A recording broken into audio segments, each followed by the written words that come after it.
ഈ ക്രിസ്മസ് കാലത്ത് റിലീസ് ചെയ്ത 3D മൂവി ബറോസ് കുട്ടി പ്രേക്ഷകരെയും ഹോളിഡേയും കണക്കിലെടുത്താണ് തിയേറ്ററുകളിലെത്തിയത്.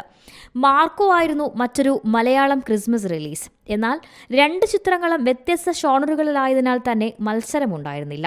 മാത്രവുമല്ല, മാർക്കോ മോസ്റ്റ് വയലന്റ് മൂവി ആയതിനാൽ കുട്ടി പ്രേക്ഷകർക്ക് പ്രവേശനവും ഉണ്ടായിരുന്നില്ല.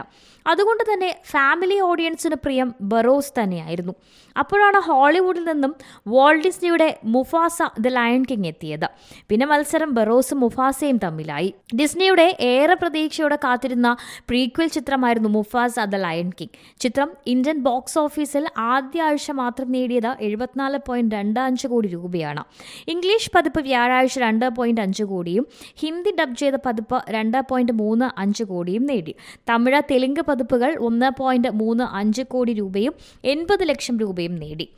ബാരി ജങ്കിൻ സംവിധാനം ചെയ്ത ചിത്രത്തിന്റെ ഹിന്ദി പതിപ്പിൽ മുഫാസയ്ക്ക് ശബ്ദം നൽകിയിരിക്കുന്നത് ബോളിവുഡ് സൂപ്പർ താരം ഷാറൂഖ് ഖാനാണ്. സൂപ്പർ സ്റ്റാർ മഹേഷ് ബാബുവാണ് തെലുങ്കിൽ മുഫാസയാകുന്നത്. ഈ രണ്ട് പതിപ്പുകൾക്കും ആരാധകർക്കിടയിൽ വലിയ വരവേൽപ്പാണ് ഉണ്ടായിരിക്കുന്നത്. ആകെ മൊത്തത്തിൽ കുട്ടികൾക്കും മുതിർന്നവർക്കും ഇഷ്ടമാകുന്ന രീതിയിൽ നല്ല രസകരമായാണ് മുഫാസ ലയൺ കിങ് ഒരുക്കിയിരിക്കുന്നത്. ലയൺ കിങ് നൊസ്റ്റാൾജിയുള്ളവർക്ക് തീർച്ചയായും ആസ്വദിക്കാവുന്ന ഒരു ഭംഗിയുള്ള പ്രീക്വൽ കൂടിയാണ് ഈ ചിത്രം. അനാഥനിൽ നിന്നും മുഫാസ എങ്ങനെ അധികാരത്തിലെത്തുന്നു എന്നതും അതിലേക്കുള്ള യാത്രയുമൊക്കെയാണ് ചിത്രത്തിന്റെ ഇതിവൃത്തം. Entertainment desk, C Malayalam news.